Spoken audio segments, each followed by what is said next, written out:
Thank you, Mr. Chairman. I tell you, everybody here, thank you all for coming.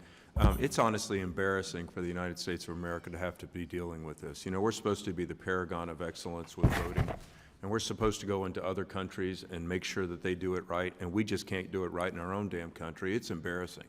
And I'm saying this for Republican and Democrat. This has no allegiance one side or the other. It's embarrassing. And so I appreciate what everybody's doing here as trying to keep free and fair elections. Every voice should be heard who wants to be heard.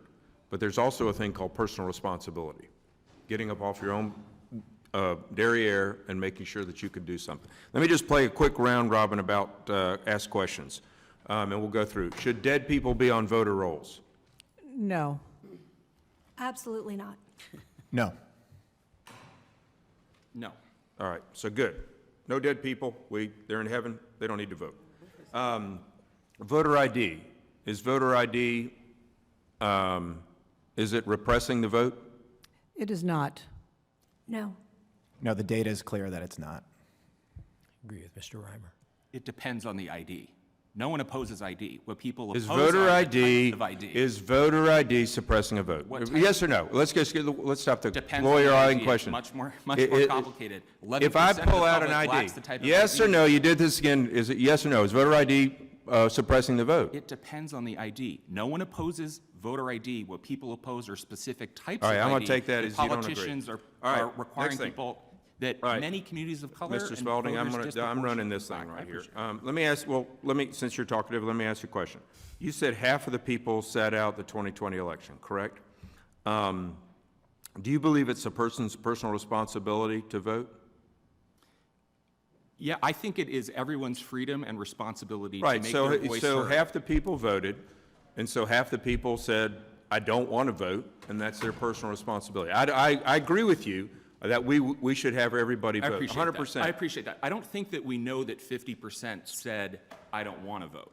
That's Well- where I might disagree. Yeah, okay. So ballot harvesting, for example, do you agree with that?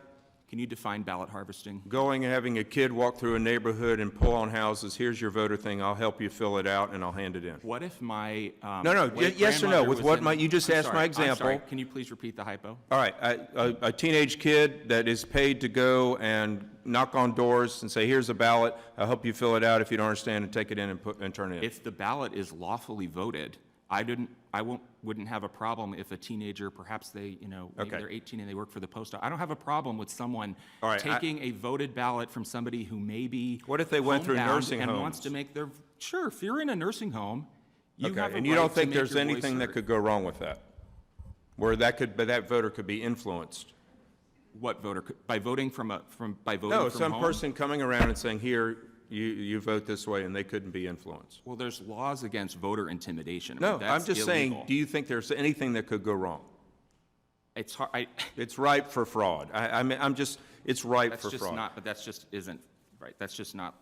It's ripe for fraud. I mean, my gosh, if somebody, the American public oftentimes doesn't have any clue as to what's going on. I think All right, let me ask on the thing, Mr. Smith, I was just informed of this. I'm not an attorney. I'm just a dumb surgeon, so I'm just trying to figure this stuff out. In the American Confidence in Elections Act, there's a provision to require unanimous consent of the FEC commission members in order to refuse to defend actions against the commission. So in other words, they're trying to be sued. It's my understanding that the commission was often deadlocked, 3-3, when voting on the FEC could even defend itself in cases.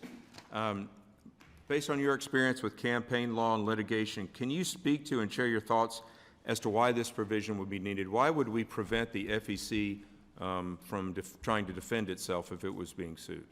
Sure. I would begin by noting that I don't think the FEC is often deadlocked. I think that's vastly overstated, but that's sort of a whole nother issue, and it does deadlock, so you're right there. At times there's a It 3-3 deadlocks as vote. to whether they could There's defend a 3-3 themselves? vote not to investigate or to find, not to find a reason to believe that a person has violated the law.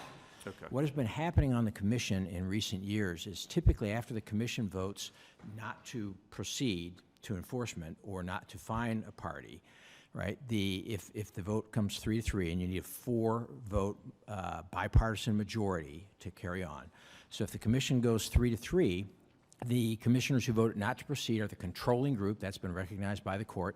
Their decision controls the commission. But what has happened in recent years is that Democrats on the commission have, in some cases, refused to vote to close the file, which is what is necessary in order to notify the parties, hey, we've exonerated you, or at least we're not going to pursue this any further. So the parties don't even know that the FEC is no longer pursuing a complaint against them. Then what happens is the private group, that typically a partisan group such as Crew or something like that, that has brought the complaint, can then go into court and sue the FEC for not acting on the complaint, even though the FEC actually has. All right, well, I nobody think knows we're about. going to have to wrap up. We're getting Okay. donged by the chairman. So we need, and what happens then is that the Democrats then refuse to allow the commission to appear in court to explain what it has done, thus trying to trigger a default All judgment. right, thank you for your reply. Thank you. Mr. Chairman, I'll yield back.